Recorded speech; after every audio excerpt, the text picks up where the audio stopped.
As you look back from this perspective of 49 years, what, if anything, did it mean to you personally over this time? Well, it's interesting. When I think about that, at the time I didn't think it meant much because I was a junior in college, so I was on my way. And this was going to be the lower schools. That's right. Not affecting you. But when I think about the fact that that same year I applied for a Fulbright fellowship from North Carolina, I realized my home was in Buffalo, New York. I'd been born in Niagara Falls and grew up in Buffalo. My family was still in Buffalo, and I was in school in North Carolina. But when you apply for a Fulbright fellowship, you apply from the school in which you are enrolled. And I applied from North Carolina Central University. I was awarded a fellowship.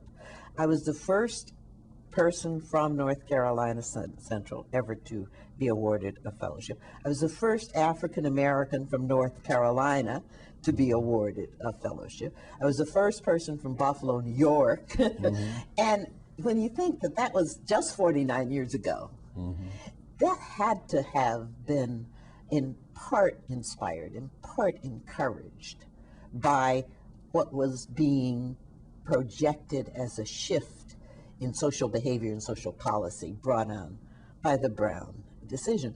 So while I certainly was competitive, and and of course, throughout my life, I think my parents' instructions to be better than anybody else, because that was the way to ensure some measure of equality in a segregated and discriminating world.